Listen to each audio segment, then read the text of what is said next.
up, world? It's the one and only Pop Dibiase, the primetime capper. I'm feeling good. I'm feeling great. I hope you are feeling the same. It is Wednesday, the 25th of October, and it's 2023 as well, man. We got 2 more months left to go in the year. It's that simple. 2 more months left to go in the year.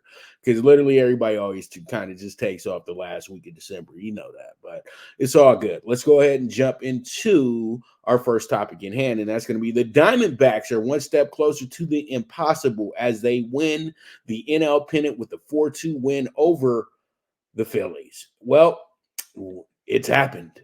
It's happened. The Arizona Diamondbacks have pretty much went ahead and made sure that this playoff experiment worked. I know a lot of people are pissed off this morning because they just really feel like, it's too many games, it's too much going on, da da da da da.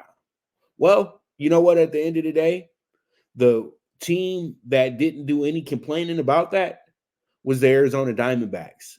The Arizona Diamondbacks knew that this was a blessing in disguise, that they were rewarded for a season that they didn't see coming.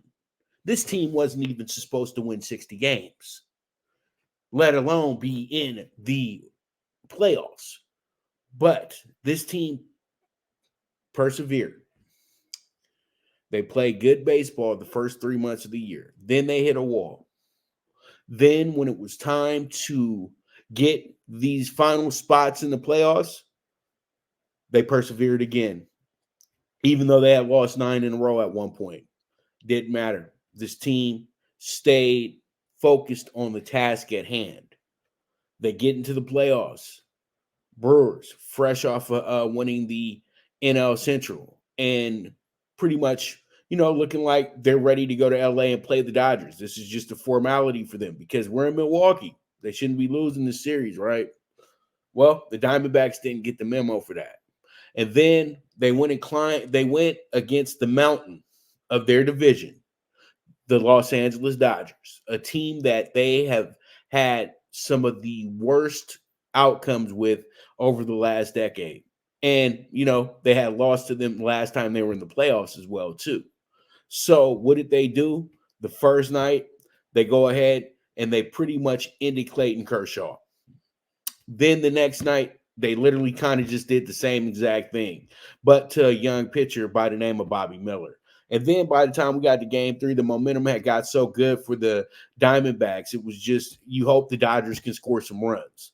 And what happens? The Dodgers get swept by a team that nobody saw sweeping nothing, but they're already 5-0 in the playoffs. So they go to Philadelphia, and Philadelphia is the mighty Philadelphia Phillies, and they're doing their thing, and they're crushing. They haven't lost a home game against the NL team in a few years, and pretty much here we are.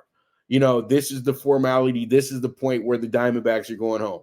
Yep, it seemed like that the first 2 games when the Phillies absolutely dominated both of those games.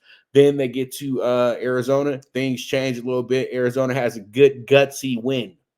Then this is where the series really turned.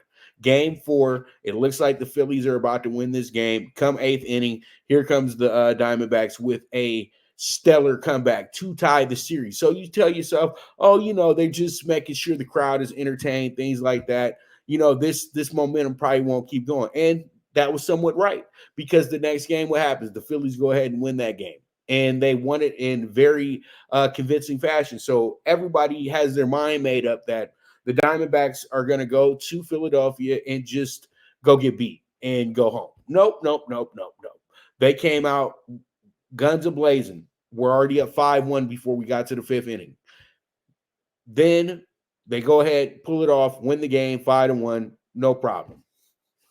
Game 7, all bets are off. It's best man wins. And that's exactly what happened. The Arizona Diamondbacks scored the first run of the game. That's all they needed to get their confidence going. Then they went down 1-2. Then they come back, score 2 more runs. Now we're 3-2. Corbin Carroll goes ahead, hits the sacrifice fly that gives them the go-ahead run to get them up 2 runs. And this pretty much secures the NLCS for this team that wound up having the best bullpen out of everybody. when it was all said and done. And that bullpen went ahead and held this Phillies team in Philadelphia to a 4-2 loss. And this is where we're at. Ketel Marte was absolutely incredible in this series. Corbin Carroll, incredible.